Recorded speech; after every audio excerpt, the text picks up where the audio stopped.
పరిశుద్ధాత్మ దేవుడు నేను మండిస్తాడు, ఆయనలో ఆనందింపజేస్తాడు. నేను చెప్తే మీరు కొట్టడం అది కాదు పద్ధతి. మనం అందుకనే దేవుడి సన్నిధికి వస్తున్నప్పుడు ఎక్కడికి వెళ్తున్నప్పటికీ ఏ సంఘంలో అని కాదు అని, anywhere when 2 or 3 people are gathered in my name, I am amongst them. వాళ్ళ మధ్యలో ఆయన ఎక్కడైతే 2-3 నా నామంలో కూడి ఉంటారో వాళ్ళ మధ్యలో నేనున్నాను.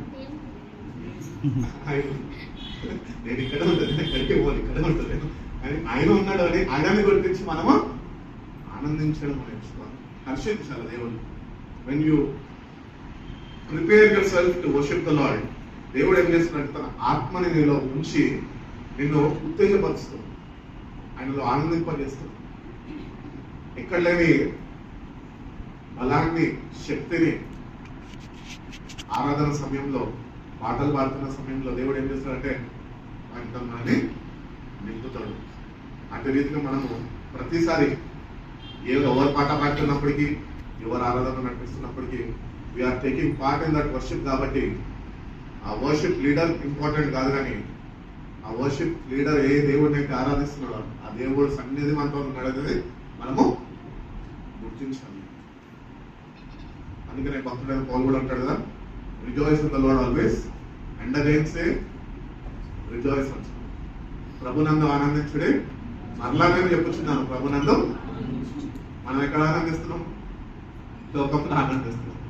అందుకనే ప్రభులో ఆనందించలేని వారికి నేటికన్నా let's recognise that are we in the Lord are we out of the lord.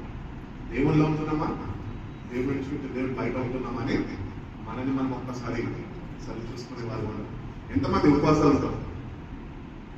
ఉపవాసాలు ఎంతమంది కలవాడు?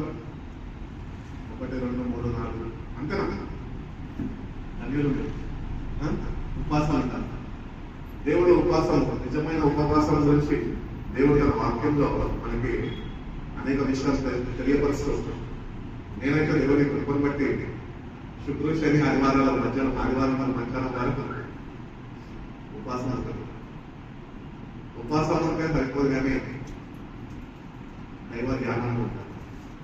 ఏ పని చేస్తున్నప్పటికీ దేవుని స్మరించుకుంటూ ప్రభు నన్ను సిద్ధపరచుకున్నాను, ఆత్మలో బలపరచు, నూతన బలశక్తి ఎట్టి రీతిగా నేను పొందుకోవాలను మనం నేర్పించు అని.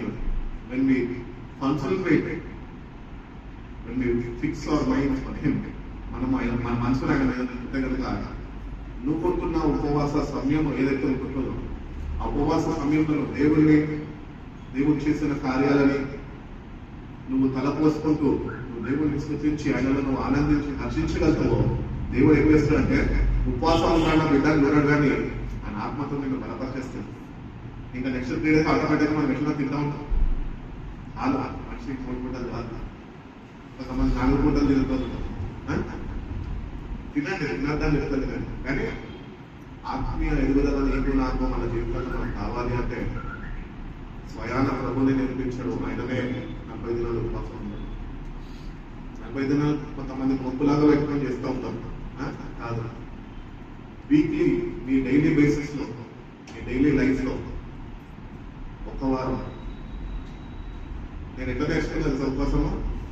మా ఫ్రెండ్ వచ్చింది ఒక ఆయన ఒకటే చెప్పాడు, అరే కారం ఆన్ చేసి పెట్రోల్ కొట్టిస్తా ఉండి ఏం చేద్దాం అంటే పనికిరాదు, అది ఒకరు రాకపోతే చేయాలి. అట్లనే మన బాడీని కూడా కొంచెం సోమవారం నుంచి శనివారం వరకు 3 పూటలు తినేస్తున్నామనుకో మనం దేవుడిని సావాసంలో కలిసి ఉండలేదు.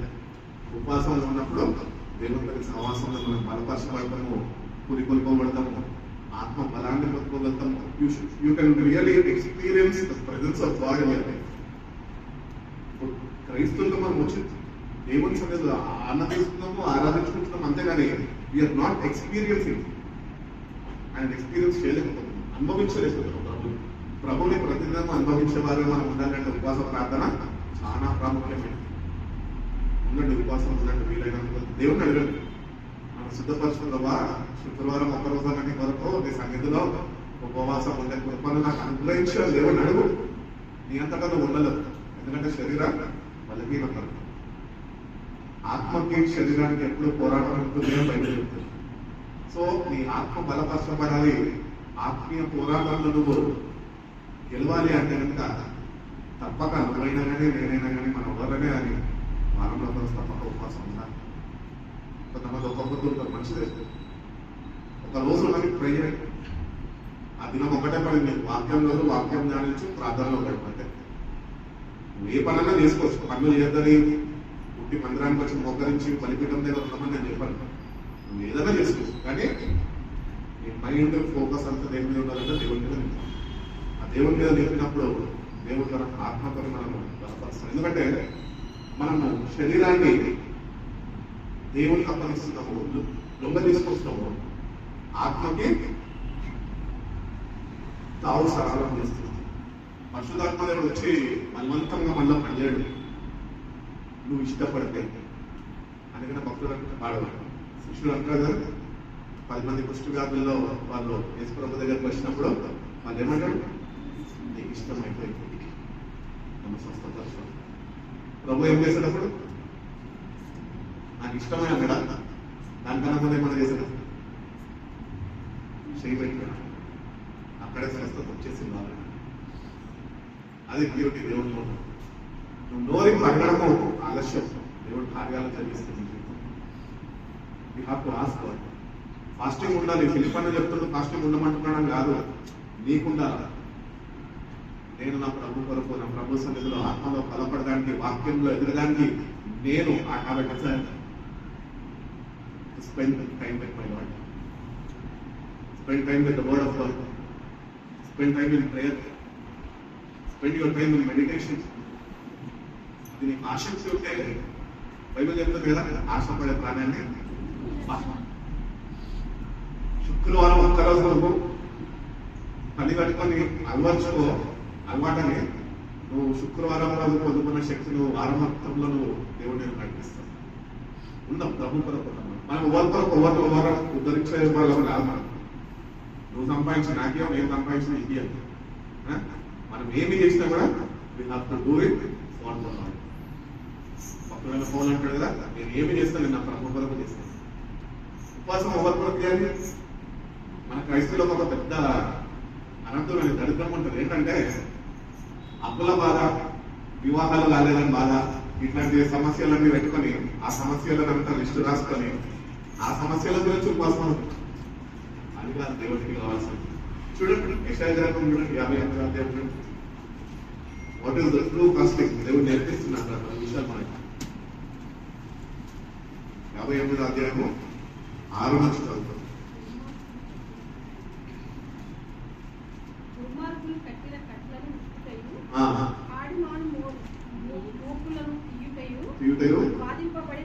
బాధింపబడిన వారిని విడిపించుటయు, ప్రతి కాడిని విరగొట్టుటయు నేను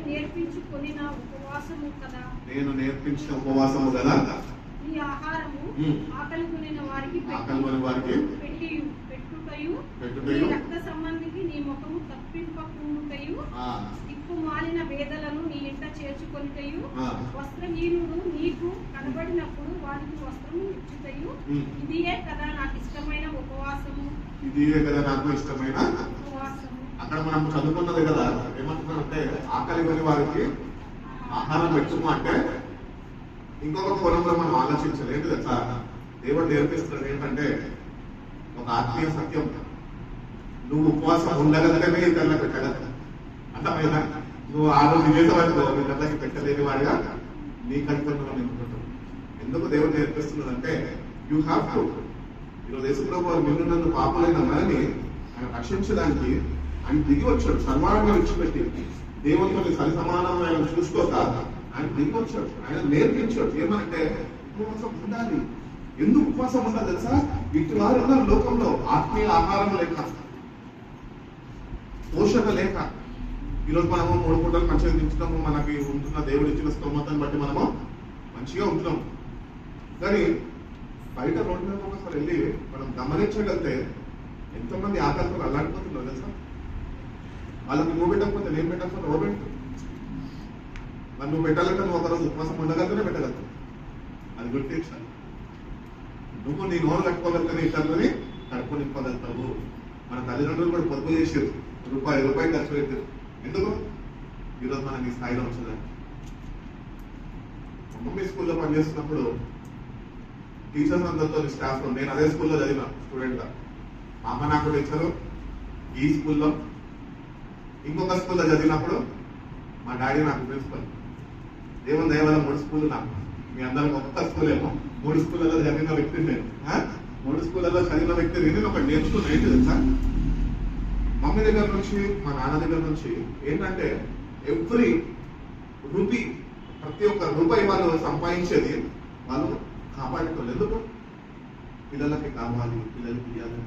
అందరూ కొనిచ్చేస్తుంటే మేము 5 మంది పిల్లలైనప్పటికీ మా అమ్మ వారం రోజులు ఆగేది తెలుసా.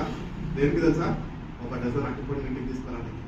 ఒక్క డజన్ అంటే 12 అట్టిపండ్లు తీసుకొని ఇంటికి రానికి ఆమె మొత్తం నోరు పెట్టుకునేది. అంత జాగ్రత్తగా ఆమె కుటుంబాన్ని. అంటే నేను ఎందుకు ఈ ఉదాహరణ చెప్తున్నా అంటే, ఎగ్జాంపుల్ ఎందుకు చెప్తున్నా అంటే, నోరు పెట్టుకోవడం నేర్చుకోవాలి. ఈ శరీరాన్ని అదుపులో నువ్వు ఉంచుకోవాలి. అది నువ్వు చేయగలిగితేనే.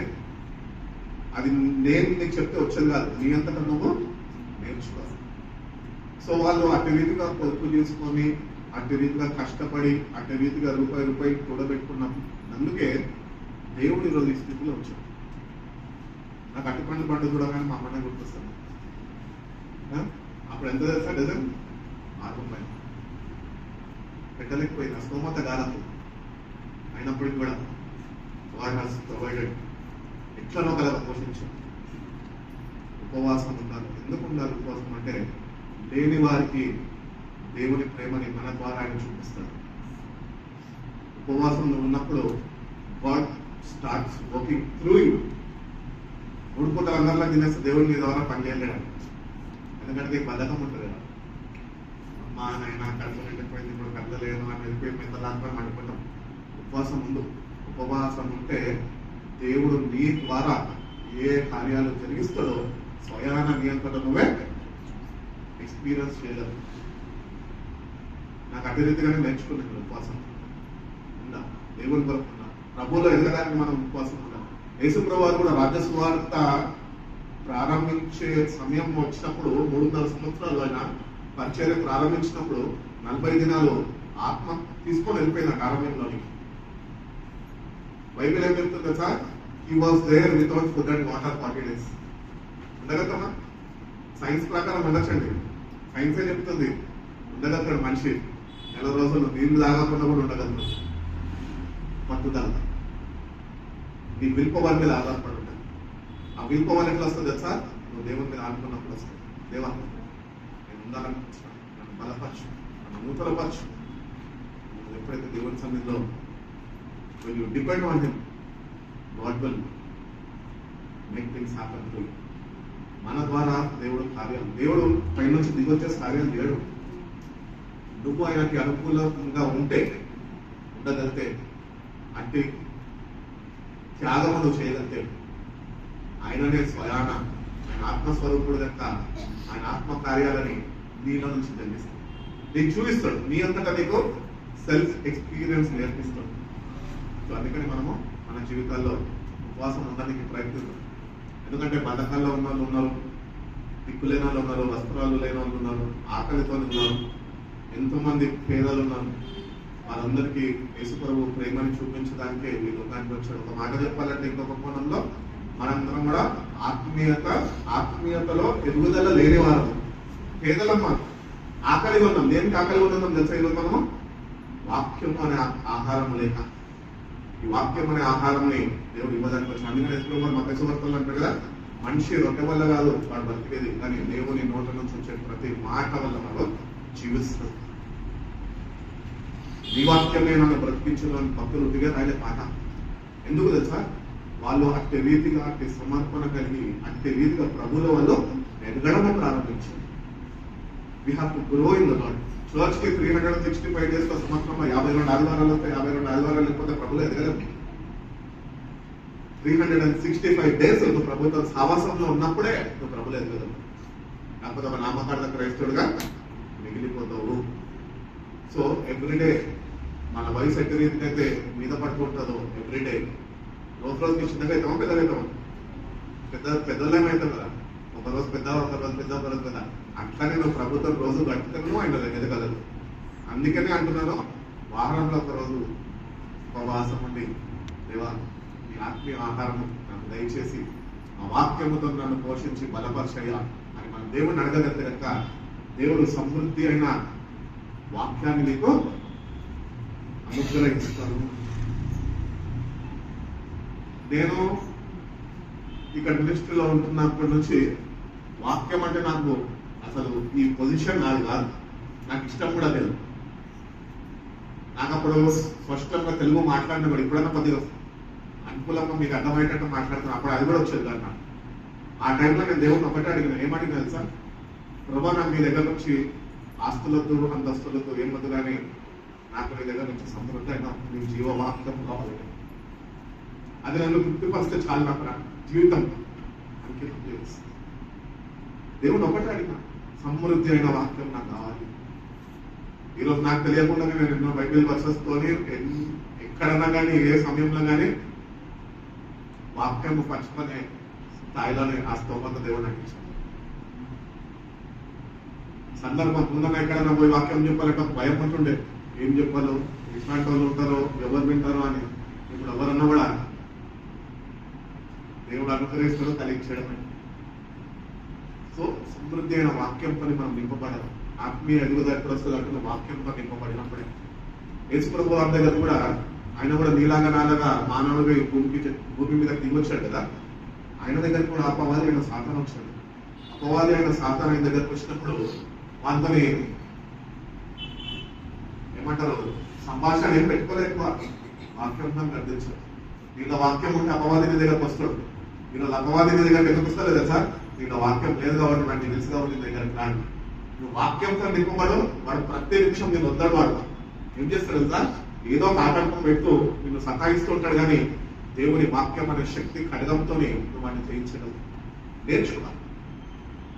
You have to be filled with the word of God. It gives you life. నీ స్థితిగతులని మార్చేసేది దేవుని వాక్యం, ఇంకేమీ కాదు. భక్తులు వచ్చి అభిషక్తులు వచ్చి చేతులు అయితే నీ స్థితిగతులు మారవు. నీ స్థితిగతులు ఎప్పుడు మారుతాయి తెలుసా, నీ హృదయంలో వాక్యానికి నువ్వు శోధించినప్పుడు. ఫస్ట్ ప్రయారిటీ దేవుని వాక్యం ఇవ్వండి.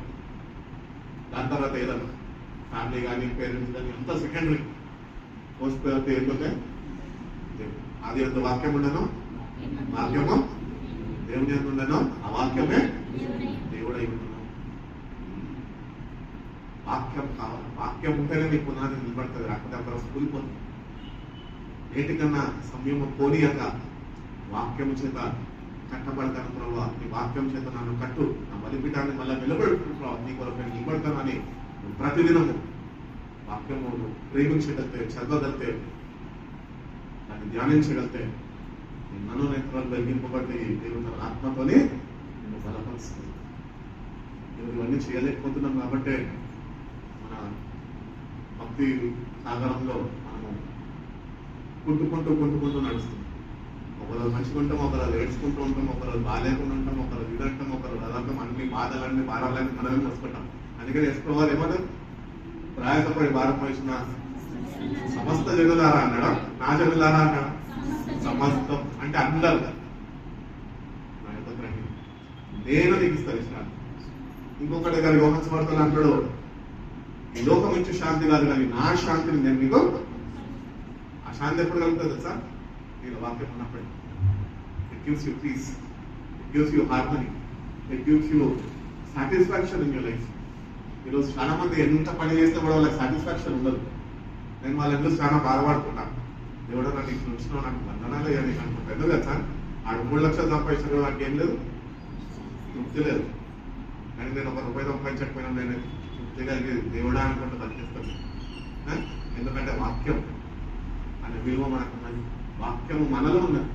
ఆ వాక్యాన్ని మనం ఎప్పుడైతే కాపాడుకోగలుగుతామో, వాక్యం చేత అలంకరింపబడతామో, అందుకని భక్తుల పోలు కూడా అంటాడు కదా, వాక్యము చేత మీరు ఏం చేయబడాలా, ఉదకస్థానంతో చేయబడాలి. ప్రతిదినము ఇంట్లో తల్లులను చూసినా, లేకపోతే కుటుంబాలను చూసినా ఆడవారు ఎక్కువ ఏం చేస్తారంటే బట్టలు తుట్టా ఉంటాం, కానీ వాళ్ళని వాళ్ళు ఉతుక్కోరు వాక్యంతో. అది బాధ. ఉతుక్కో. ఈ రోజు నుంచి దేవుని వాక్యంతో స్నానం చేయబడాలి ప్రభా, నేను చేయబడాలి నేను అంటే రీతిగా నేను నూతన పరచబడాలని, వాక్యం చేత నేను అలంకరింపబడాలా, వాక్యం అనే ఖడ్గము నేను ధరింపజేసుకొని నేను ఈ జీవితం అనే పోరాటంలో నేను గొప్ప విజయాన్ని పొందుకొని కృపను దయచేయాలి. నువ్వు when you plead in the presence of God, దేవుడు తప్పక ఆశపడ ప్రాణాన్ని తృప్తిపరుస్తాడు. వాక్యంతో నేను నింపేస్తాను, ఎందుకంటే ఆయననే వాక్యం అయింది. కాబట్టి ఫాస్టింగ్స్ ఉన్నాం, వీలైన కొద్ది ఫాస్టింగ్ ఉండి ఎక్కువ దేవుని వాక్యం ఒక హాఫ్ అన్ అవర్ మెడిటేట్ చేయగలుగుతున్నాం. మనం దేవుని వాక్యం రోజు చేయలేకపోతే హాఫ్ అన్ అవర్ చేయాలి. 3 hours కూర్చోాలి దేవుడితో. నాకు తెలిసిన సమయం అయితే 3 hours మీకు. లేకపోతే నువ్వు స్పిరిచువల్లీ నిలబడలేవు, స్పిరిచువల్లీ నువ్వు బలపరచబడలేదు. ఉదయకాలం లేసి దేవుడితో గడిపి వాక్యం లేదు. మనం ఫస్ట్ చేసే పెద్ద దరిద్రం ఏంటో సార్, పొద్దున్న లేసి దేవుడిని వైపు చూస్తామో చూడమో ఏదో నామకాంత ప్రార్థన చేసుకుంటాము, కానీ ఫస్ట్ లేచిన 2 hours నువ్వు కానీ నిన్ను నువ్వు సరి చూసుకోగలితే కనుక ఒకసారి నువ్వు ఫస్ట్ లేచిన 2 hours, ఇద్దరు లేచిన 2 hours ఏం చేస్తావు తెలుసా? 10 minutes వాక్యం చదివితే 1 hour 20 minutes ఫోన్లో ఉంటుంది. ఫోన్ స్క్రీన్ చూసుకుంటావు, వాట్సాప్ ఎక్కుతావు, ఇన్స్టాగ్రామ్ ఎక్కుతావు, యూట్యూబ్ అంటావు, ఈ న్యూస్ అంటావు, ఆ న్యూస్ అంటావు. 2 hours దాని మీద స్పెండ్ చేయగలుగుతున్నావు. కానీ 10 minutes దేవుని సన్నిధిలో స్పెండ్ చేస్తే ఆత్మీయంగా ఎట్లా బలపడతావు? బలపడతావు. అంటే ఈ ఫోన్ పక్కన పెట్టి ఆ దినమంతా నీతోనే ఉంటుంది. అపవారు ఎక్కడ లేడు, నన్నలోనే ఉన్నాడు, ఫోన్లోనే ఉన్నాడు. ఆ ఫోన్ పక్కన పెట్టేసినప్పుడు దేవునితో కనెక్ట్ అవ్వలేదు. ఫోన్ పక్కన పెట్టేసి రోజు ఈ రోజు నుంచి ఉన్న ఒక తీర్మానం కలిగి నేను ప్రతిదినము ఈ వాక్యాన్ని నేను చదువుతాను, వాక్యాన్ని నేను ధ్యానిస్తాను, చదివిన వాక్యాన్ని ధ్యానించిన వాక్య ప్రకారం నేను ప్రార్థన కూడా చేస్తాను ప్రభా. నేను ఒక తీర్మానం నువ్వు ఆయన దగ్గర చేసుకోగలితే నువ్వు చేసుకున్న తీర్మానాన్ని ఆయన ఏం చేస్తున్నాడు? స్థిరపరుచుకోలేదు. అది మనంకంటే మనం స్థిరపరచుకోలేము. ఎందుకంటే మనం ఏమంటారు, ఓవర్ కాన్ఫిడెన్స్ తో ఉంటాం. మనం ఏంటంటే నేను చేయగలగాలి అని చెయ్యమని. అది దేవుడు స్థిరపరిస్తేనే మన జీవితాన్ని మనం చేయగలుగుతాం. కాబట్టి దేవుడు ఏం చెప్తున్నాడంటే నిజమైన ఉపవాసము నేర్చుకోవాలి మీరు. అంటే శరీరానికి ఇస్తున్న పోషణని నువ్వు ఆపి ఆ ఆహారాన్ని లేని వారికి ఇచ్చి నువ్వు అయిపోయాలి సార్ ఈ వాక్యంతో నువ్వు తృప్తిపరచబడ్డా. అది దేవుని ప్రణాళిక అయింది. ఈరోజు నీకు ఆత్మీయ ఆకలి కావాలి. మనకి మామూలుగా శరీర రీతిగా చూస్తే ఈ ఆహారం మనం ఎక్కువ ప్రిఫరెన్స్ ఇస్తూ ఉంటాం. కానీ మనకు తెలియకుండానే ఒక్కసారి మనము పరిశీలన చేసుకుంటే దేవుడు నీలో పెట్టిన ఆత్మ అది ఏ స్థితిలో ఉంది? ఈరోజు ఎండిపోయిన స్థితిలో ఉందా? చనిపోయే స్థితిలో ఉందా? లేకపోతే దేవుని వాక్యంతో కట్టబడి పరిశుద్ధాత్మ అనే నీటితోనే కడపబడి అది దేవునిలో వెలుగుతున్నదా? నీకు తెలియదు, నాకు తెలియదు. మనంతటా మనం చూసుకోవాలి. నన్ను నేను సరి చూసుకోవాలా, మిమ్మల్ని నేను సరి చూసుకోవాలి. How is your spiritual life today? How are you growing spiritually in the Lord? దేవుళ్ళు ఎదగలుగుతున్నావు, లోకంలో ఎదుగుతున్నావు, ఉద్యోగంలో అభివృద్ధి చెందుతున్నావు. దేవుడు ఎదురుకు వచ్చి ప్రార్థిస్తున్నప్పుడల్లా దేవుడి ప్రార్థనను ఆలకించి నేను అంచెలంచెలకు ఆశీర్వదిస్తూ వస్తున్నాడు. కానీ ఒక్కసారి నీ ఆత్మీయ స్థితి మీద నువ్వు ఫోకస్ చేయలేదు కనుక యువర్ డెడ్. ఆత్మీయతలో మనము చచ్చిన స్థితిలో స్పిరిచువల్లీ మనము బతకాలి. అందుకని దేవుడు అంటుంటాడు కదా, ఎందరైతే ఆత్మచేత నడిపింపబడతారో వాళ్ళు మాత్రమే నాకు కుమారులు. క్రైస్తవులందరూ కాదు. ఆత్మతో నడిపింపబడాలంటే నీకు జీవవాక్యము కావాలి. జీవవాక్యం లేకుండా పరిశుద్ధాత్మ నడిపింపు నీకు ఉండదు. కొన్ని జీవవాక్యాన్ని మనం ఎక్కువ ప్రేమిస్తాము. ఒకరోజు ఉపవాసం ఉందాము. ఆ ఉపవాసం ఉన్న దినము దినంకి నీ ఆహారం ఖర్చులు ఏవైతే ఉన్నాయో ఆ ఖర్చులన్నీ కూడబెట్టు, మూటగట్టు, తీసుకోపో. ఎవరి మంది కనిపిస్తారు వాళ్ళకి ఇచ్చి వాళ్ళకి దేవుని గురించి ఒక మాట చెప్పి వాళ్ళ గురించి ప్రార్థన చేస్తా. వారం మొత్తంలో నీకు కావాల్సిన ప్రతి ఒక్క అవసరత దేవుడు తన మహిమేశ్వరం నుంచి తీర్చేవాడు. కాబట్టి నేను కోరుకునే ఉపవాసం అంటున్నాను. అంటే నేనంటే ఫిలిపన కాదు, దేవుడు కోరుకునే ఉపవాసం చేస్తున్నావా? ఫ్రైడే అయితే మనం నామకార్థంగా ఉంటాం. 12 గంటల నుంచి 3 వరకు ప్రేయర్ హాల్ ఉంటుంది, ఓపెన్ ఉంటుంది, ఫాస్టింగ్ ప్రేయర్ అని వస్తాం. ఈ మధ్యన అది కూడా జరుగుతలేదు. కానీ నేనైతే నా బెస్ట్ టైం మార్నింగ్ నేను కూర్చొని బలిపీఠం దగ్గర ఇక్కడే కూర్చుంటాను. నా బెస్ట్ టైం దేవుని వాక్యంతో పాటలు పాడుకొని దేవుని వాక్యం చదువుకొని ప్రార్థన చేసుకొని నా దిన చరిత్ర మళ్ళా కొనసాగిస్తాను. కాబట్టి బెస్ట్ టైం మనము ఫస్ట్ ప్రయారిటీ మన జీవితాల్లో దేవునికి ఇచ్చి ఆ వాక్యాన్ని మనం ప్రేమించాలి. అందుకనే భక్తుడైన దావీదు అంటుంటాడు కదా, దివారాత్రులు దాన్ని ధ్యానించేవాడు. ఎంతమంది నిజంగా దివారాత్రులు ధ్యానిస్తున్నారు? వాళ్ళు ధన్యులు. ఎవరు దివారాత్రులు? మనం ఎవరు చెప్పాలి? ఆపోజిట్ ధన్యులకి. మనం అన్యులు. అప్పుడప్పుడు చదువుకుంటాము, అప్పుడప్పుడు నచ్చినప్పుడు దేవుని సహాయం కోరుకుంటుంటాం. Meditate on the word of God day and night అని చెప్తున్నారు. ఏ పని చేసినా ఏమి చేసినా వర్డ్ మెడిటేషన్ అనేది నువ్వు నేర్చుకోవాలి. You might be a software engineer, you might be a school principal, or you might be a police officer. నీ డ్యూటీలో ఉంటున్నప్పుడు కూడా నువ్వు ఒక క్రైస్తవుడుగా, ఒక ఆత్మీయుడుగా నువ్వు నేర్చుకోవాల్సింది ఏం తెలుసా? వాక్య ధ్యానం మీద నువ్వు మనసు నింపాలి. వాక్య ధ్యానం మీద మనసు నింపాలంటే ఒప్పిక వచ్చేస్తుందా? ట్రైనింగ్ కావాలి. దాన్ని తరబేదు చెందాలి. తరబేదు చెందినప్పుడే ఆ స్థాయిలో మనము స్థిరపరచబడాలి. డాడీ దగ్గర నేను ఎన్నో నేర్చుకున్నాను. ఆయన ప్రిన్సిపల్గా ఉండి నేను స్కూల్లో స్టూడెంట్గా ఉంటే అది ఆఫీస్ రూమ్ అయ్యేది. ఆఫీస్ రూమ్ ఏం చేసి తెలుసా? ప్రిన్సిపల్ వర్క్ అంతా ఆయనకుంటున్న బాధ్యతలన్నీ ఆయన చేసేసుకొని 11 o'clock నుంచి మళ్ళీ 3:30 మన స్కూల్ అయిపోతే 11 to 3:30 ఆయన ఏం చేసి తెలుసా? ఆయన బైబిల్, ఆయన ఆఫీస్ టేబుల్ మీద, ప్రిన్సిపల్ టేబుల్ మీద బైబిల్ పెట్టుకొని బైబిల్ని ధ్యానిస్తుంటారు. బైబిల్ మీకు ఒకసారి చూపిస్తారు, ఎక్కడో ఒకరోజు ఇక్కడ ఉంది బైబిల్. ప్రతి ఒక్కటి ఎంత శూన్యంగా దేవుని వాక్యాన్ని ధ్యానిస్తాడంటే ఆయన నోరిపోతే ఆదికాండం నుంచి ప్రకటన గ్రంథం 22వ అధ్యాయం ఆఖరి వచనం వరకు చెప్పేస్తారు వాక్యం. అంటే ఎంత వాక్యధానం, అంత వాక్యము లోతుల్లో ఆయన సమయాన్ని వెచ్చించారు. చూడండి, ఏదో మా డాడీ గొప్పడని చెప్తలేదు, కానీ మనము దేవుడి బిడ్డలుగా వాక్యాన్ని అసలు ధ్యానించలేని వారుగానే మనం ఉంటున్నామే. సమయాన్ని వెచ్చించలేని వారుగానే మనం దేవుని వాక్యంలో నాకు సావాసంలో ఉంటున్నామే. ఆత్మీయం ఎట్లెదగలుగుతాము? ఎదగలేము.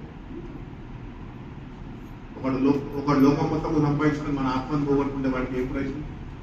నీ ఆత్మ నశించిపోకూడదు అంటే నువ్వు దేవుని వాక్యంతో కాపాడబడితేనే, ఈ లోకం నుంచి నువ్వు ప్రత్యేకమైన జీవితం వాక్యంతో నువ్వు గడపగలితేనే, దేవుడితో ఉండగలితేనే నశించిపోకుండా నువ్వు రక్షణలో పాటలో నడిపింపబడగలుగుతావు. కాబట్టి దేవుడు కోరుకుంటున్న ఉపవాసం ముందు ఆహారం ఒక్కరోజు మానేసి ఏమవ్వదు. చాలా మంది అసిడిటీ అంటారు, ఇదంటారు, అదంటారు, గ్యాస్ట్రిక్ ట్రబుల్ అంటారు. ఏం కాదు. ప్రార్థన చేసి విశ్వాసంతో ప్రార్థన చేసి, ప్రభా ఏ రోగము కూడా నా దగ్గరికి రాకుండా నేను ఉపవాసంలో ఉంటుండగా నూతన బలము శక్తిని పొందమని కృపను నాకు దయచేయాలి ప్రభు నువ్వు అడిగితే ప్రభు తన ఆత్మబలాన్ని నుంచి నిన్ను స్థిరపరుస్తున్నాడు. వాక్యమందు స్థిరత్వం నాకు కావాలి. కాబట్టి ఎంతో మంది ఈ బాధ్యతలన్నీ మనకే అప్పగించాడు దేవుడు. ఏంటంటే బంధకాల ఉన్న విడిపించాలి, సంఖ్యలో ఉన్నవారిని విడిపించాలి, ఆకలిగా వారికి ఆకలిని తీర్చాలి. అటు రీతిగానే వస్త్రహీనత ఉన్న వాళ్ళకి ఇస్తామమ్మా, నీకు నచ్చిన మంచి డ్రెస్ వర్కం ఇగతావా? నిజం చెప్పండి దేవుని సంగతి. అయ్యమ్మా అమ్మో ఇది నాది అంటాం, కానీ దేవుడు అంటున్నాడు నాది అంటూ నీకు ఏది లేదు, అన్ని నేను ఇచ్చినవే. నేను నిన్ను ప్రేరేపిస్తా, నా ఆత్మకార్యం నీతో జరిగిస్తా అంటే నీలో ఉంటున్న బెస్ట్ ఇతరులకి ఇప్పించేస్తాడు.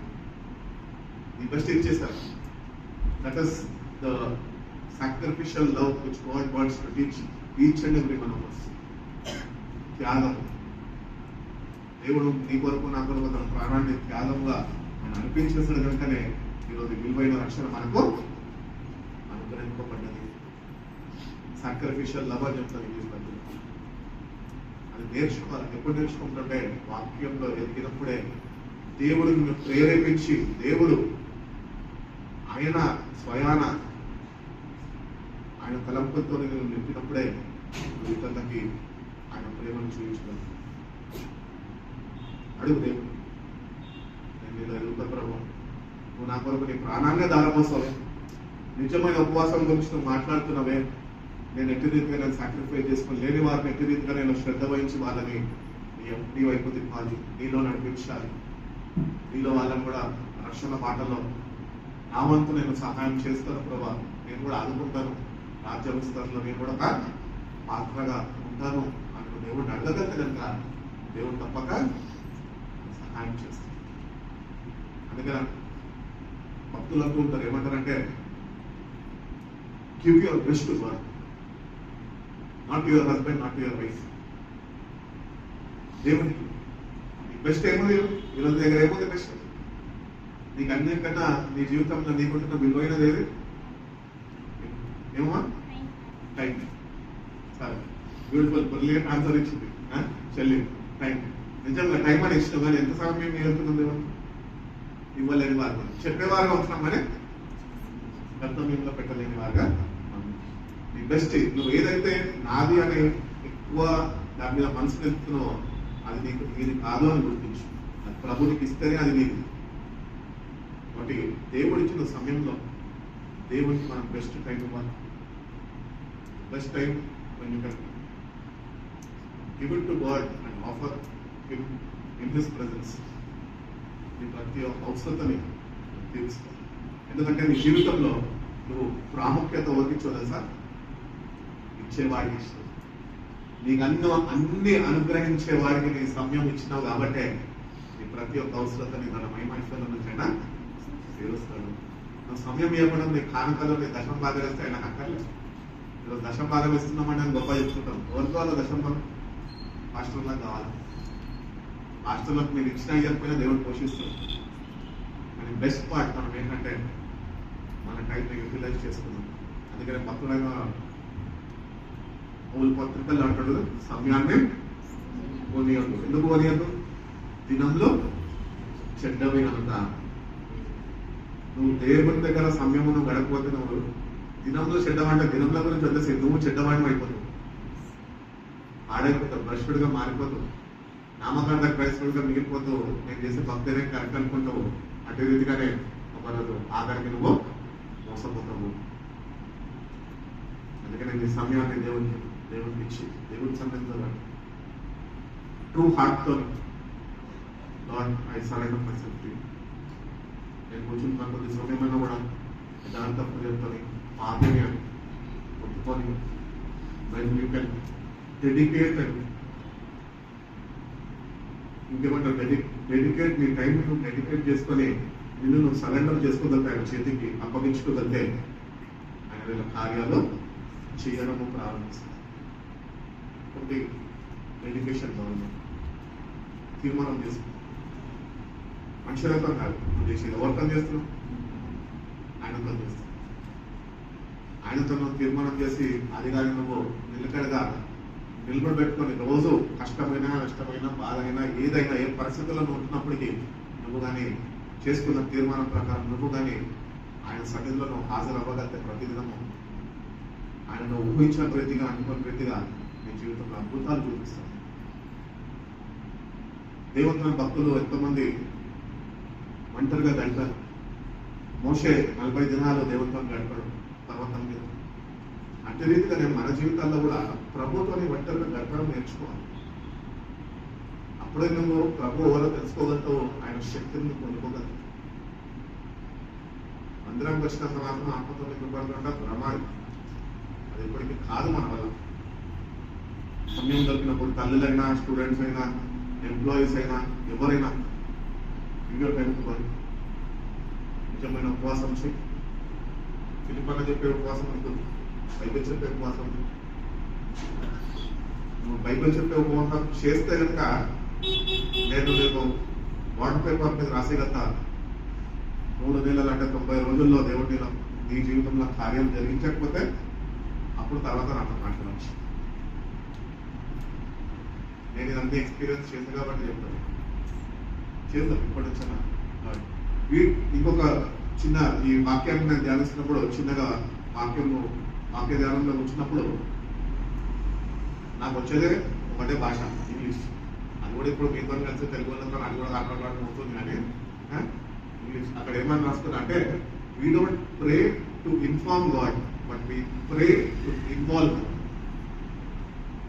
దేవునికి మన బాధలు చెప్పక్కర్లేదు, కానీ మన సమస్యల్లో ఆయనని ఆహ్వానిస్తే ఆ సమస్యలను తీర్చేస్తాడు.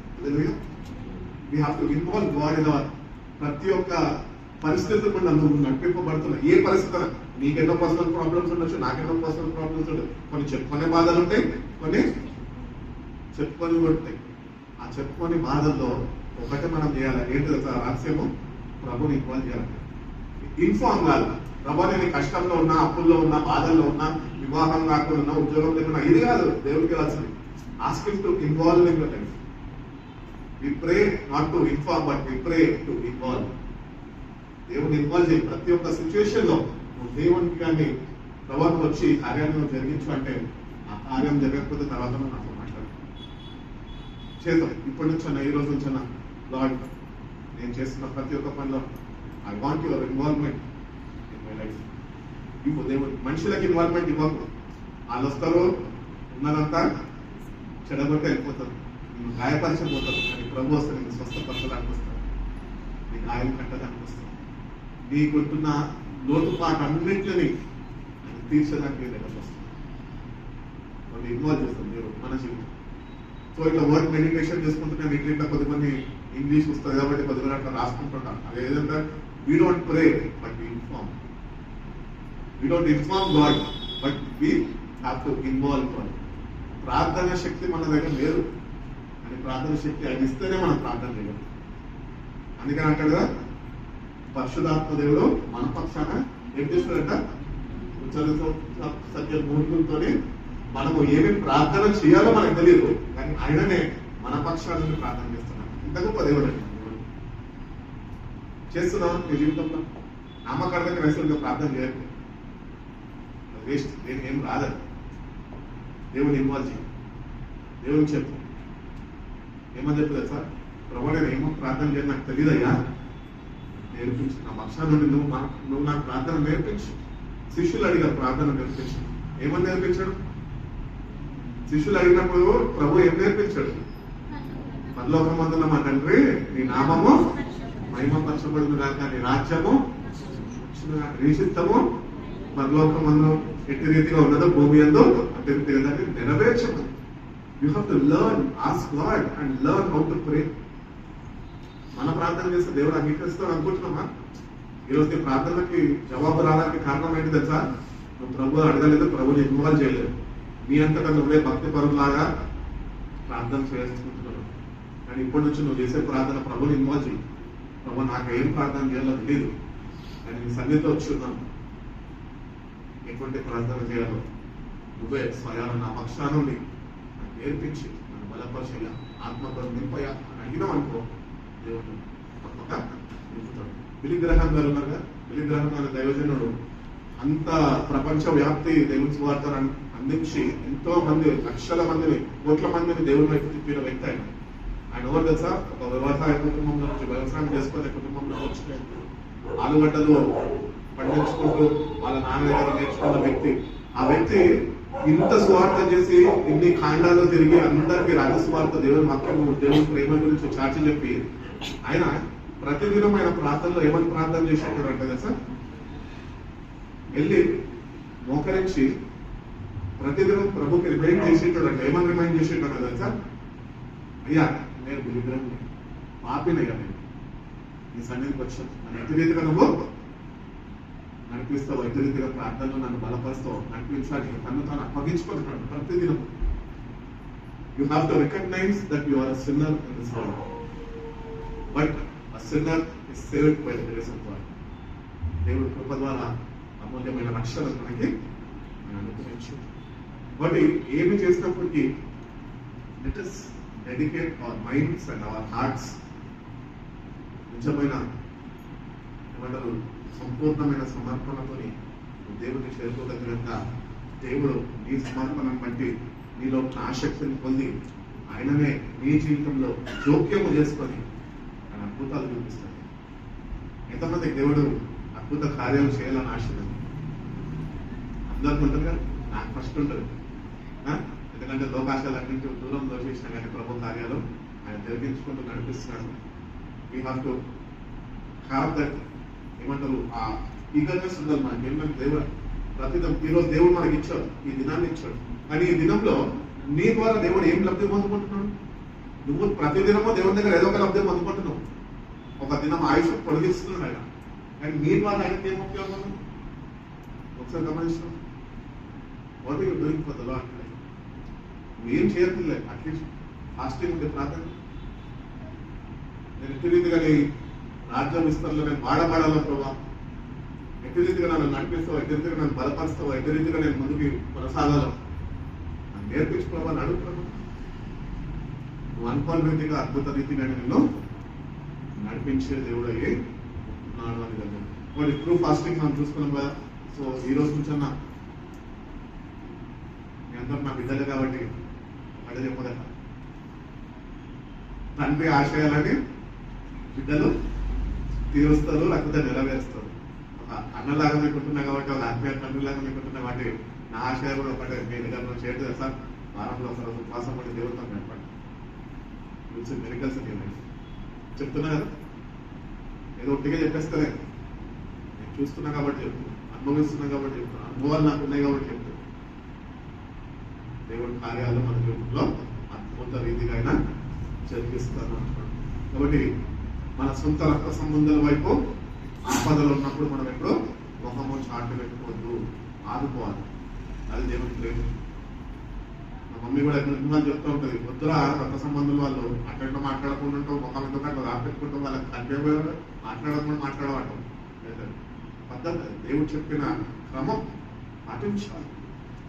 రక్త సంబంధులనే ఒక్క తల్లికి పుట్టిన బిడ్డలనే మనం ద్వేషించే వాళ్ళం ఉంటే ప్రభుత్వం ప్రేమించే వాళ్ళకి మాట్లాడము మనం మాట్లాడలేము. అందుకని విలువలని పొరుగు వాడిని ప్రేమించాల్సిన నీ శత్రువులు నేను హింసిస్తున్న వాళ్ళు దైతం నువ్వు ప్రార్థించమంటున్నాడు దేవుడు. అది దేవుడి మనసు. అది ఆ మనసు మనం పొందుకోవాలి అని దేవుడు ఆశిస్తుంది. వాడు నేటి నుంచన్నా దేవుడు ప్రేమానురాగాల్లో బలపడదాము, వాక్యంతో అలంకరింపబడదాము, నిజంగా ఉపవాసం ఉండి ఆత్మలో బలపడదాం. అన్నింటికన్నా ముఖ్యంగా ఆత్మ ముఖ్యం.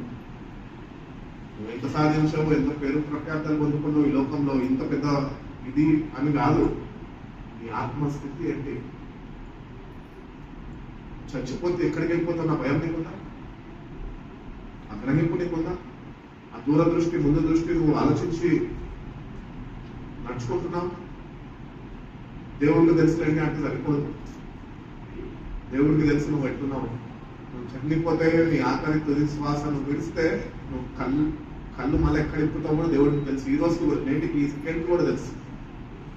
అందుకని ధనవంతుడు లాజరు గురించి కూడా చెప్తాడు కదా, నా ప్రాణమా తిరుగుతావు సుఖించు. ఏం తక్కువలేదు అన్నీ.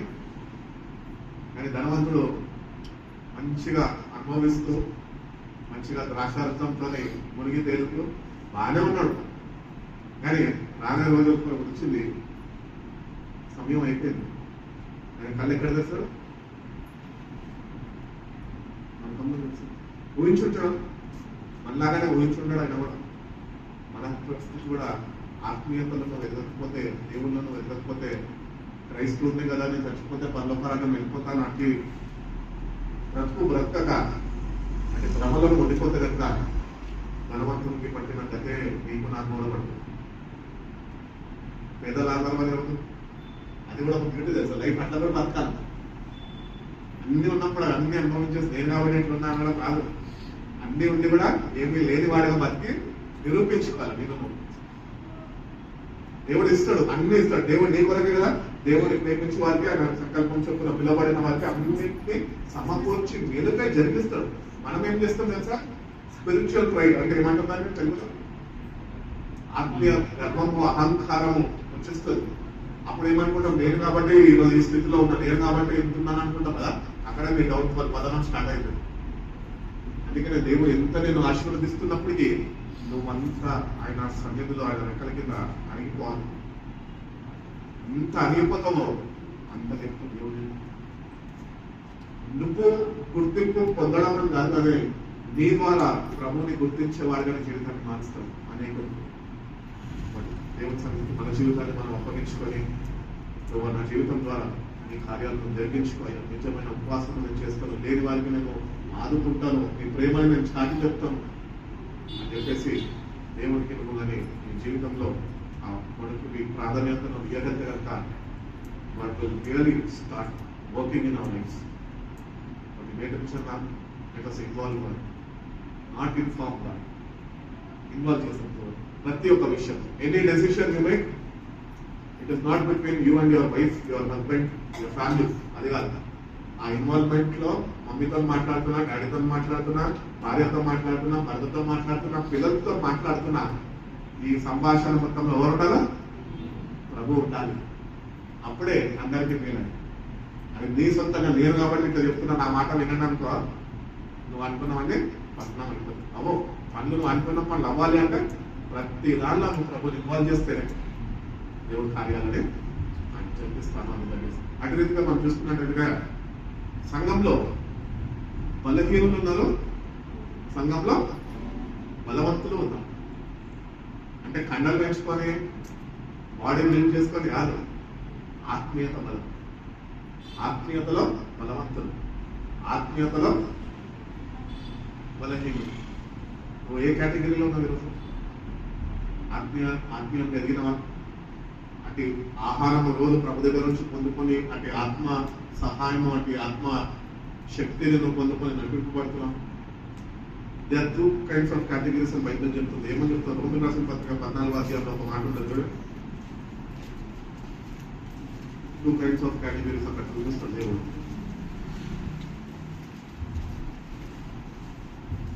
ఫస్ట్ వర్స్ ఏమంటాడంటే, accept him whose faith is weak without passive judgment. 14:1 చదవండి. విశ్వాస విషయమై బలహీనుడైన వారిని చేర్చుకొనుడి, ఆయనను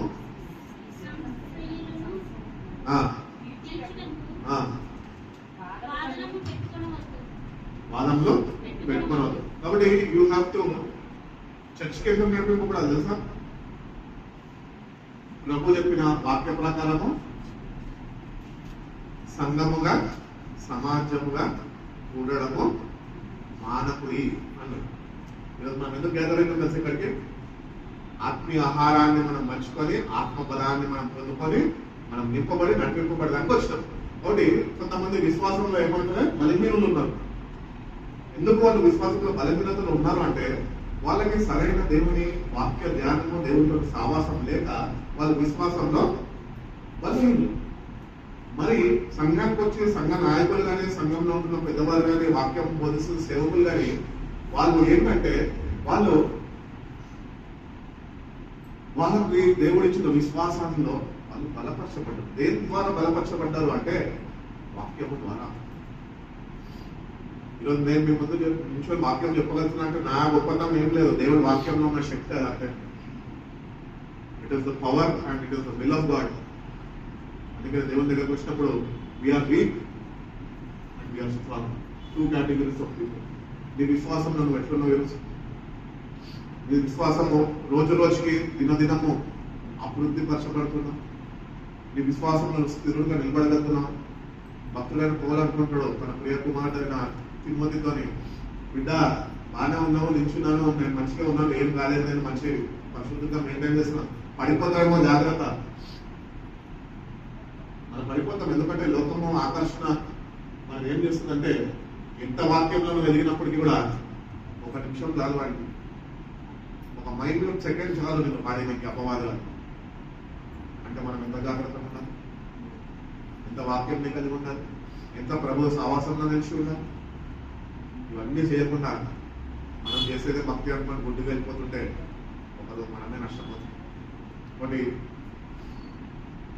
వాక్యాన్ని చదువుతున్న మనము, మందిరానికి నడిపింపబడుతున్న మనము ఒకటి గుర్తిస్తాం. ఏంటంటే ఇండివిజువల్ గా మనము ఎగ్జామిన్ చేసుకుందాం, పరిశీలన చేసుకుందాం. ఏమనంటే ఇన్ని సంవత్సరాల నుంచి నేను మందిరానికి వెళ్తున్నాను.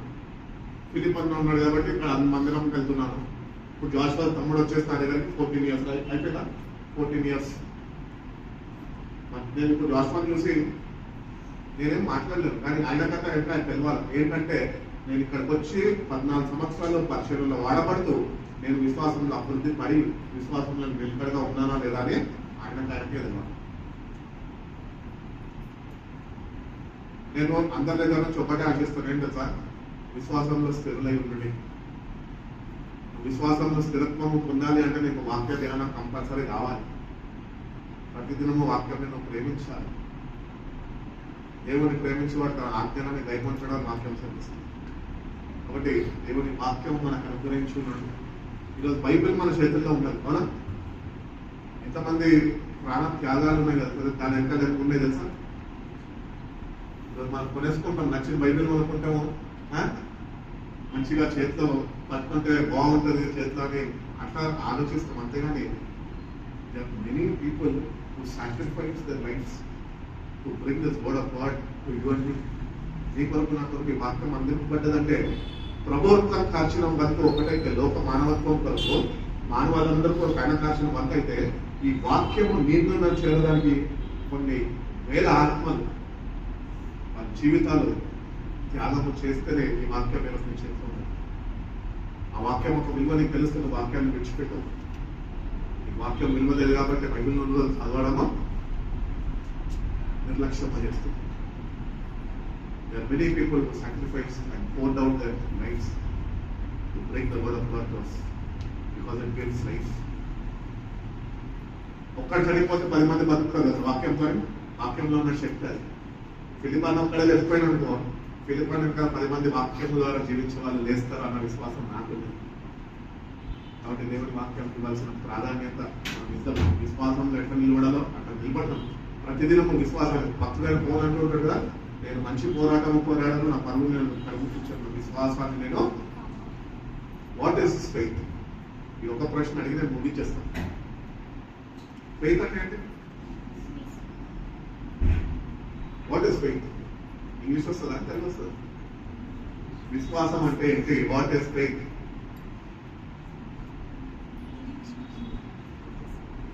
పదకొండు తీయండి, తెలుగు రాసిన పత్రిక.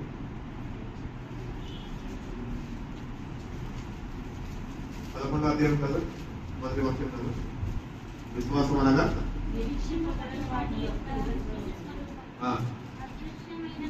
అదృష్టమైనవి. కాబట్టి విశ్వాసం అంటే బైబిల్ ఏం నేర్పిస్తుంది మనకి? నిరీక్షింపబడే వాటి యొక్క నిజ స్వరూపం. అది కళ్ళ కనిపించదు కానీ జరుగుతుంది. అది దేవుని ఆత్మకార్యం అంటే. ఇంకొకటి ఏమిటంటే విశ్వాసము, వాట్ ఈస్ ఫెయిత్ అని మిమ్మల్ని అడిగినా కదా, నేను ఒకటే చెప్పగలను, faith is a gift from God. నీ అంతకు వచ్చేది కాదు. ఫిలిప్పీని నేను నమ్ముకున్నంత మాత్రం నాకున్న విశ్వాసం అంటే కాదు. ఆత్మ వరాలలో విశ్వాసం అనేది కూడా ఒక దేవుడి అనుగ్రహించే వరం. అది దేవుడి ద్వారా వస్తుంది. అందుకని 12వ అధ్యాయం చూడండి, విశ్వాసానికి కర్తదాన్ని కొనసాగించే యేసు వైపు చూచుచు మీ ముందున్న పరుగుని పుట్టించండి. విశ్వాసానికి కర్త. He is the one who planted faith in your life. నీ జీవితంలో విశ్వాసం, ఈరోజు విశ్వాసం నువ్వు పిలబడుతున్నావు. నువ్వు ఈరోజు విశ్వాసాన్ని ఎందుకు పిలబడుతున్నావు తెలుసా? నువ్వు అనుకుంటుండొచ్చు, నేను యేసు ప్రభువుని నమ్ముకున్నాను, వేరే మతంలో వచ్చేసి నేను నిజమైన దేవుడు తెలుసుకున్నాను, బాప్తిజంలో నీటి బాప్తిజం తీసుకున్నాను, ఈరోజు సంఘంలో చేర్చబడ్డాను. నువ్వు విశ్వాసుని అని ఈ లోక పరంగాను ఆలోచిస్తున్నావు. అంతేగాని దేవుడు ఎట్లా ఆలోచిస్తున్నాడు సార్? యూస్లెస్ ఫెలో, నీకు అర్థమైతే లేదు నా వాక్యము. విశ్వాసానికి కర్త ఎవరు? నేను. దాన్ని నీలో ప్రారంభించింది ఎవరు? నేను. దాన్ని తుదముట్టించేది నేనే. ఆయన ప్రారంభించాడు, దాన్ని కొనసాగిస్తాడు, దాన్ని తుదముట్టిస్తాడు నువ్వు ఆయనలో ఉన్నప్పుడే. విశ్వాసం అనే లోకంలో గుర్తింపు పొందుకుంటే సరిపోదు. దేవుని సన్నిధిలో ఒక విశ్వాసం, దేవుని యొక్క సంపూర్ణ విశ్వాసం కనపరచగలుగుతున్నాం అంటే విశ్వాసం ఉన్నదని. ఆయన చూసి అంటాడు కదా, ఇంత గొప్ప విశ్వాసం నేను వాళ్ళలో చూడలేదు అంటున్నాడు. మళ్ళీ అదే రీతిగానే అదే సువార్తల్లో అంటాడు, నేను మళ్ళా తిరిగి వచ్చినప్పుడు నేను విశ్వాసాన్ని కనుగొంటానా అంటే విశ్వాస భ్రష్టులు అయిపోతారు మనుషులు. క్రైస్తులే, బయట మతస్థుల గురించి మాట్లాడద్దు, వాళ్ళని మనం కించపరచద్దు. మనమే దేవుని బిడ్డలుగా పిల్లపడుతున్న మనమే. ఆయన తిరిగి వస్తున్నాడు, అవునా? ప్రభు తిరిగి వస్తున్నాడు. ఎంతమంది నమ్ముతారు? అందరు నమ్ముతున్నారు. We are waiting for his return. నేను ఎందుకు వెయిట్ చేస్తున్నాను సార్? ఈ లోకంలో శ్రమలు, బాధలు, భారాలు అన్ని ఫుల్ స్టాప్ పడిపోతాయి. యుగాలు ప్రభుత్వాన్ని జీవించడానికి వెళ్ళిపోతామంటే. సో ఆయన వస్తున్నాడు, నమ్ముతున్నాం. మరి నమ్ముతున్నా నువ్వు అటు విశ్వాసంలో ఉండగలుగుతున్నావు, అటు విశ్వాసాన్ని కాపాడుకుంటున్నావు, అటు రీతిలో నీ విశ్వాసం కాపాడబడుతుందా? నీ విశ్వాసాన్ని నువ్వు కాపాడుకోవాలి. గుర్తించు, నీ విశ్వాసాన్ని ప్రభు కాపాడాలి. నా యొక్క సహవాసంతో ఉన్నప్పుడే ఆయన తిరిగి వచ్చినప్పుడు విశ్వాసాన్ని కనుగొంటాను అన్నాడు. నువ్వు ప్రభు దానికి జవాబు ఏం చెప్పదా చదువుక? దాని ఆన్సర్ ఏమన్నా తెలుసా? ఎస్ లార్డ్, నా విశ్వాసాన్ని నేను కాపాడుకుంటున్నా, నీ రాక కొరకు నేను ఎదురు చూస్తున్నా. అంటే విశ్వాసం ఎదగదు. అంటే విశ్వాసాన్ని మనం కాపాడుకొని ప్రభులో ఎదగదు కనుక తప్పక ఆయన చెప్పినవాడు, బైబిల్ చెప్తుంది ఏమని చెప్తుంది కదా? చెప్పినవాడు ఆలస్యం చేయడు. ఇదిగో నేను అతి త్వరలో వచ్చుచున్నాను అంటాడు. ఎవడు క్రియ చొప్పున వాడికి జీతం ఇవ్వడానికి వస్తున్నాడు. He knows what to earn. He knows what to deserve. ఒక మాట మనం మనసుని దేవుని మీద పెట్టగలిగితే కనుక మనము చేస్తున్న భక్తి ఏదైతే ఉన్నదో దానికి ప్రతిఫలము ఏంటో దేవుడికి ఇవ్వాలని ఆయన ముందుగానే తెలుసు. ఆయన బెస్ట్ ఆలోచిస్తుంది. నిజంగా ఆలోచన ఏంటంటే, నేను నా బిడ్డలకి, నన్ను నమ్ముకున్న వారికి, నా మీద ఆనుకున్న వారికి బెస్ట్ ఇవ్వాలనుకుంటున్నాను. ఏంటంటే నా తండ్రి యొక్క రాజ్యాన్ని నేను వరకు ఇవ్వడానికి రాబోతున్నాను. యోహాను సువార్త 14 అంటాడు కదా, హృదయాన్ని కలవరపడలేదు. నా తండ్రి అనేక గృహాలు ఉన్నాయి, నేను వెళ్ళి మీ కొరకు గృహాలను సిద్ధపరిచి మళ్ళా నేను తిరిగి వస్తాను. నేను ఉంటున్న స్థలంలో మీరు కూడా నాతోనే ఉండేలాగా వచ్చి మిమ్మల్ని నేను తీసుకొని వెళ్తాను. When God is preparing a place there, ఈ భూమి మీద జీవిస్తూ నీకు ప్రిపరేషన్ కావాలి కదా. ప్రిపరేషన్ లేకపోతే అక్కడ నీకు స్థానం ఉండదు. So it's better we prepare our self for return of our king. తిరిగి రాబోతున్నాడు, ఆ రాజుగా రాబోతున్నాడు.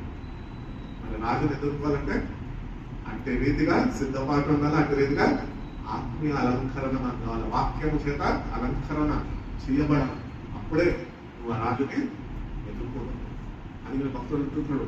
వాక్యము చేత ఉతుక స్నానం చేయబడాలి. ప్రభు అంటున్నాడు వాక్యంలో, పత్రికల్లో భక్తులు పౌలు ఏమంటున్నాడు అంటే, నా కొరకు నా ఎదుట మిమ్మల్ని నిలబెట్టుకునే దానికి ఆయన వాక్యము చేత ఉతుక స్నానం చేస్తున్నాడు. ఏ మచ్చ డాగు నీలో ఉండద్దు.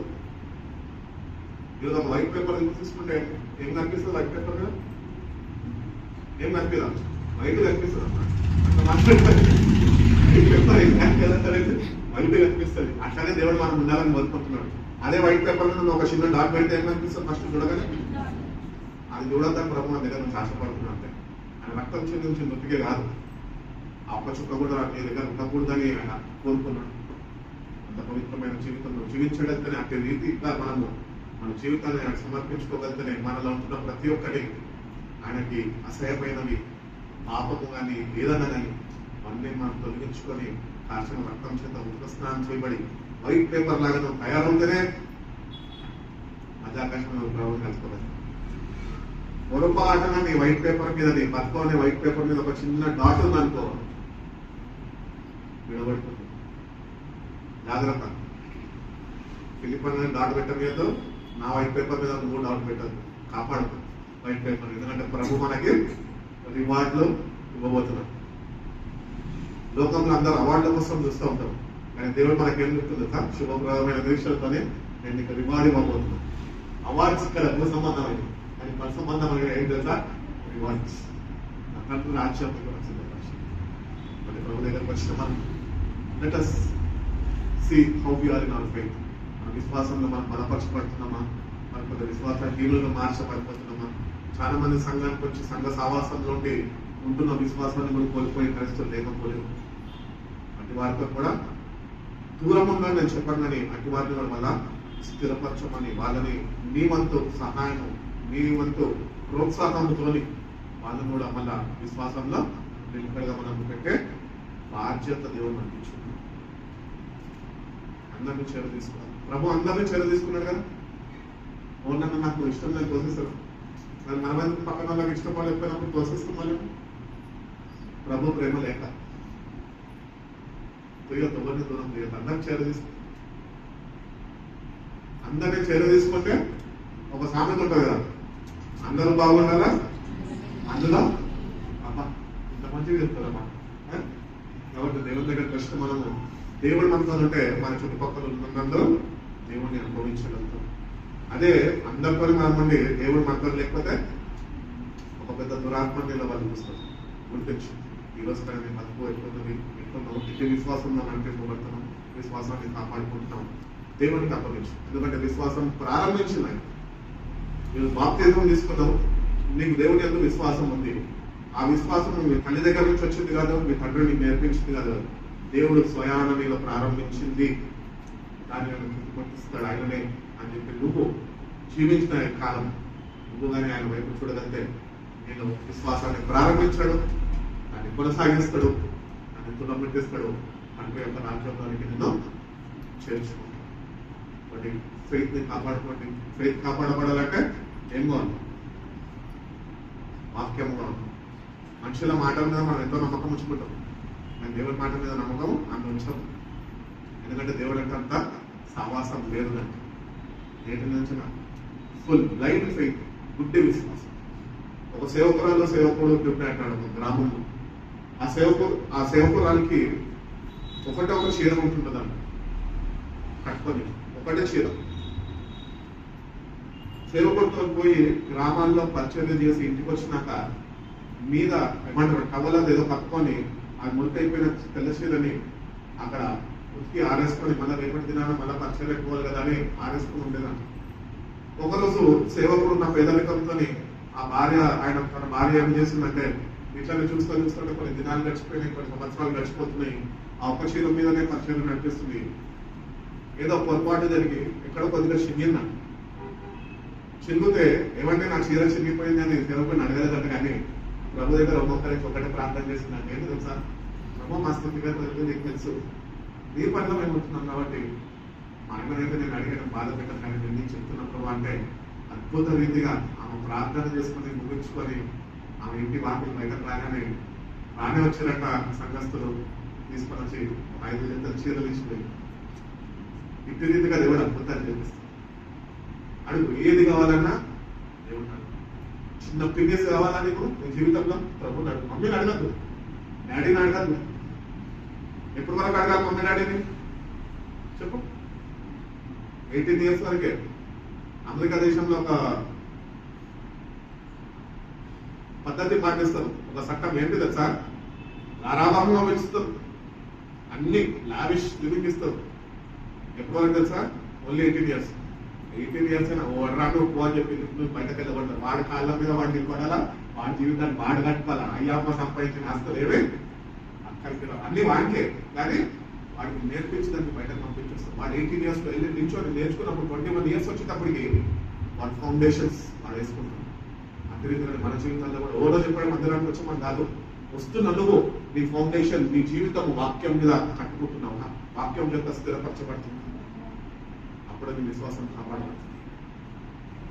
దేవుని దగ్గరకు వచ్చి మనం ఏదో అన్న 4 మాటలు చెప్పడం ఉద్దేశం, దయచేసి విశ్వాసం ఎదుగుతున్నావా, నీ జీవితము అన్న పునాది వాక్యం మీద కట్టబడుతుందా అన్న దాని మీద మాత్రమే శ్రద్ధ వహించి ఫోకస్ చేయి. నీ విశ్వాసాన్ని దేవుడు అధికపరుస్తాడు. ప్రార్థన చేయి. రోజు ప్రార్థన చేస్తున్నాం కదా, ప్రభా తల్లిని కాపాడు, తండ్రిని కాపాడు, వీళ్ళని కాపాడు, వాళ్ళని కాపాడు, నన్ను కాపాడు. ఎప్పుడు చూసిన స్వార్థ క్రియలమ్మా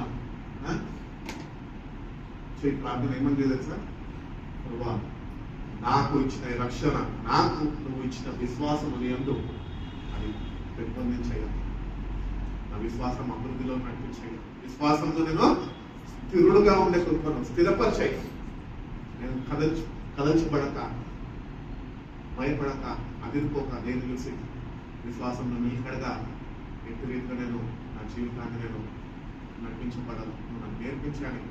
Pray to God to increase your faith day by day. ప్రతిదినం విశ్వాసంలో నువ్వు పెంపొందించబడాలి. ప్రతిదినం దేవుని సన్నిధిలో 2 విషయాలు మనం జ్ఞాపకం చేసుకున్నాం. ఏంటొకటి నిజమైన ఉపవాసము. నిజమైన ఉపవాసానికి ఉదాహరణ ఏం చెప్పినా, నిజమైన ఉపవాసానికి ఉదాహరణ ఏం చెప్పినా, నీ కడుపు నువ్వు గట్టిపోతే పక్కన పెట్టగలరు. చిన్న సూత్రం ఇది. నీ కడుపును నింపుకుంటే పక్కన అంటే పట్టించుకోలేని మాట వెళ్తుంది. రెండోదిగా విశ్వాసం గురించి మనం చూసుకున్నాం. ఏంటంటే రెండు గుంపులు ఉంటుంది, ఒకరు బలహీనులు, ఒకరు బలవంతులు. బలవంతులు వారు దేవుడి వాక్యము కలిగి జీవించి వాక్యం మీద ఆధారపడడం. బలహీనులు వారు వాక్యాన్ని ఎరిగొండి కూడా వాక్య సహవాసంలో నిలిచి ఉండక బలహీన పడిపోతున్నాం. ఒకటి ఈ రోజు నుంచి బలపరచబడడం. ప్రతిదినం నేను బలపరిస్తే ఏం రాదు, దేవుడు నేను బలపరిస్తే అన్నీ వస్తాయి. అర్థమైందా? కాబట్టి ప్రతిదినం వాక్యం చూద్దాం, ప్రతిదినం దేవాన్ని బలపరిచే స్థిరపరచం. పాట అయితే పాడుకుంటాం. ఏమని పాడుకుంటాం? బలపరచు ఆడవు, స్థిరపరచు ఆడవు. దాని తర్వాత పడిపోయిన దగ్గరే నిలబెట్టి వాడు. ఎంత బాగుంటుంది పాట, బాగుంటుంది కదా. నేను నిజంగా పాట పాడితే మంచి మంచి స్వరాలు దేవుడు మనకి ఇచ్చాడు. పాట అందరం పాడతాము, మంచిగా ఒక జీవంతో మనం పాడతాం. కానీ పాట యొక్క భావం యొక్క అర్థాలు నీ జీవితంలో నువ్వు జరిగించగలుగుతున్నావు. ప్రభు నిన్ను బలపరచాలంటే నువ్వు వాక్యం చేత బలపరచబడాలి. వాక్యం ఉంటేనే ప్రభు నీతో ఉంటాడు. వాక్యమే నేనై ఉన్నా అంటున్నాడు కదా. అది ఎంత వాక్యం ఉండదు, వాక్యము దేవుని యొక్క ఉండదు. దేవుడే వాక్యమైనాడు. ఆయన వాక్య స్వరూపిగా ఈరోజు మనతో మాట్లాడుతున్నాడు. ఆత్మస్వరూపిగా ఎందరైతే ఆ వాక్యానికి శ్రద్ధ వహించి వాక్యాన్ని చేర తీసుకుంటున్నారో వాళ్ళలో ఆత్మస్వరూపిగా కార్యాలు చేయడం ప్రారంభిస్తారు. ఆత్మకార్యాలు ఎందుకంటే చూడలేకపోతున్నారు క్రైస్తవులు? ఎందుకంటే వాళ్ళలో వాక్యం కరువైంది, ఎండిపోయే స్థితిలో. ఎందుకంటే they are not able to recognise the things, the spirit. ఆయన ఆత్మతో ఈ కార్యాలు వాళ్ళ జీవితంలో వాళ్ళు ఏమంటారు అనుభవించలేకపోతున్నారు. ఎందుకు అనుభవించలేకపోతున్నావు తెలుసా? నీలో వాక్యం లేదు. అన్నీ ఉన్నాయి నీలో. లోకమంతా నీలోనే ఉంది. ఈ లోకమంతా నీలో ఉంటే వాక్యము నీలో ఉండదు అని ఒక సత్యాన్ని గుర్తించు. అంతే, లోకం అంతే. వాక్యాన్ని తీసుకో, అదే నీకు రేపు రక్షణ ఇస్తుంది, అదే నిన్ను బలపరిచి నడిపిస్తుంది. కొద్ది కాలం ఎంతకాలం బతుకు? ఒకప్పుడు బైబిల్ ప్రకారము దేవుని వాక్యం ప్రకారం తీసుకుంటే అధిక బలం ఉంటే 70, ఇంకా అధిక బలం ఉంటే 80. దాని తర్వాత అర్థం అయింది ఆయాసమే దుఃఖమే. కూడా ఆయాసం అనబోయి పాయసం అన్నాడు. మన జీవితాలు కూడా అంతే. వాక్యంకి నిర్లక్ష్యం చేసినప్పుడు అట్లా తయారైంది. మనం అందరితో ఎవరితో పోల్చుకోవద్దు, కానీ దేవుడి వాక్యంతో మన జీవితాన్ని సరిచూసుకుంటే కనుక దేవుడు ఇచ్చిన మనకు ఆయుష్కాలం మనము వాక్యం చేత కట్టబడతాము. మనకు అనుకునేబడిన రక్షణని మనము కాపాడుకోగలుగుతాం. దేవుడే వాళ్ళని ప్రారంభించాడు, దేవుడు దాన్ని తుదపట్టించే శక్తిని దేవుడు మనకు అనుగ్రహించి ఆయన రాజ్యంలోకి నిన్నలో చేర్చుకుంటాడు అని దేవుడు తెలియజేస్తాడు. దేవుడు అటువంటి కృప మనందరికీ అనుగ్రహించి మనం బలపరిచి నడిపించిన దాకా కలిసి ప్రార్థన చేసి. పరిశుద్ధుడా, ప్రేమ కలిగిన మమ్మల్ని ప్రేమించి ప్రభావితం ప్రభావ ఈ సన్నిధి ఆవరణంలో కూడుకొని ప్రభావ ఈ పరిశుద్ధ నామంలోనైనా మేము అందరమైనా నేను స్తుతించే గొప్ప భాగ్యాన్ని తమని మాకు దయచేసిన విధానం బట్టి స్తోత్రాలు కూడా. ఈ అర్హత యోగ్యత లేని మమ్మల్నినైనా మీరు ఎంతగానో ప్రేమించి మీ ప్రాణాన్ని చిందించి ప్రాణాన్ని దారపోసి ప్రభావ ఈ అమూల్యమైన రక్షణలను మాకు అనుగ్రహించిన విధానం బట్టి తీసుకుంటున్నాను. మీరు చేసిన మేలులో దేని తర్వాత ప్రభావ ప్రతిదినమునైనా ఈ వాక్యాన్ని ధ్యానిస్తూ ప్రభావ మీరు మా దగ్గర నుంచి కోరుకుంటున్న రీతిగా ప్రభావ అటు ఉపవాసంలో ఉంటూ మీరు ఎదిగే కృపను ప్రతి ఒక్కరికి మీరు దయచేయాలని అనుకుంటున్నాను. ఈ లోకంలోనైనా మీకు ప్రతినిధులుగా మేము ఉంటుండగా ప్రభావ మీరు నేను చాటి చెప్పేవారుగా ప్రభావ, నీ ప్రేమని చాటి చెప్పేవారుగా ప్రభావ, నీ రాజ్య విస్తరణలైనా మేము కూడా వాడబడే పాత్రలుగానైనా ప్రతి ఒక్కరినైనా ఈ వాక్యం చేత మీరు నింపండి, ఆత్మ చేత మమ్మల్ని బలపరిచి నడిపించమని అడుగుతున్నాం. అదే రీతిలో ప్రభావ విశ్వాసం సన్నగిల్లిపోకుండా ప్రభావ, విశ్వాసం స్థిరులై ప్రభావ, వాక్యమందు ప్రతిదినము ఆధారపడుతూ వాక్య సహవాసంలో నిలిచి ఉంటూ దినదినము ప్రభా విశ్వాసంలో నూతన పరచబడుతూ విశ్వాసంలో సంపూర్ణతలోనికి చేరుకున్న కృపను మా ప్రతి ఒక్కరికి మీరు దర్శనం. ప్రారంభించిన వారు మీరే కనుకనే దాన్ని కొనసాగించే వారు కూడా మీరే మేము గుర్తించి అటు రీతిగా మా జీవితాన్ని మేము సమర్పించుకున్న కృపను మాకు దయచేయమని అనుకుంటున్నాను. అంతేకాక ప్రభా దాన్ని నేను అద్భుతముక్తిస్తా అంటున్నప్పుడు అవును ప్రభా మీ రాక అతి త్వరలో వస్తుండగా ప్రభావ ఆ రాక కొరకునైనా మేము తగిన సిద్ధపాటు కలిగిన వారమై ఆత్మ పొందుకొని ప్రభా బుద్ధి కలిగిన కణికల వరకు ప్రభా మీ రాక కొరకునైనా మా డ్యూటీల్లో మా జీవితాల్లో ఈ వాక్యాన్ని ఈ పరిశుద్ధ ఆత్మ నింపుదలని మేము కలిగి మీ రాక కొరకు తగిన సిద్ధపాటు జీవించే కృపను ప్రతి ఒక్కరికి దయచేయమని విన్న వాక్యాన్ని మేము కట్టి ఫలింపజేయండి. వచ్చిన బిడ్డలందరినీ బట్టి నీకు వందనాలు. ఎందరైతే బిడ్డలు రాలేకపోయారో ప్రభావ, ఎవరైతే బిడ్డలైనా స్వగృహాలకు వెళ్ళి ప్రయాణ మార్గాల్లో ఉంచున్నారో బిడ్డలకు కావాల్సిన కాపుల క్షేమాన్నినైనా భద్రతనైనా అనుగ్రహించండి ప్రభావ. వచ్చిన ప్రతి ఒక్క బిడ్డను మీరు దీవించండి. ఈ అవసరతతో వచ్చారో ప్రభావ బిడ్డలు మీరు జ్ఞాపకం చేసుకోండి ప్రభావ. మహిమేశ్వరం వచ్చిన ప్రతి ఒక్క అవసరతను ఆయన మీరు తీర్చే దేవుడు కంటేనైనా సంపూర్ణంగా నీ వైపు చూస్తూ నీ మీద ఆధారపడుతున్నాం సాగిపోవడం ప్రతి ఒక్క బిడ్డకు మీరు దయచేయండి. నేను వాక్యాన్ని మీరు కట్టి ఫలింపజేయండి. నిశ్చితమైన నేను మరొకసారి మీ రీతిగా కలుసుకొని ప్రభావ ఈ పరిశుద్ధ నామంలో స్థితించుకొని ఒక వాక్యాన్ని మనం దయచేస్తున్నాను. ప్రతి ఒక్క బిడ్డనైనా మీ చేతులతో మీరు ఎక్కడ భద్రపరిచి కాశీ కాపాడుకుంటున్నాం. దుష్టుడి యొక్క కంటి నుంచి ప్రతి ఒక్క బిడ్డను మీరు మరుగుపరచండి. పరిశుద్ధాత్మకలు బలపరచండి. క్రీస్తు అనే బండ మీద స్థిరపరచబడి పడండి. ఆత్మ కొరకులైనా వేచి చూసేవారుగా ఎదురు చూసేవారుగా ఉండే కృపను మా ప్రతి ఒక్కరికి దయచేస్తూ ఏదైనా పరిశుద్ధ నామంలో ఈ ప్రార్థన వచ్చిన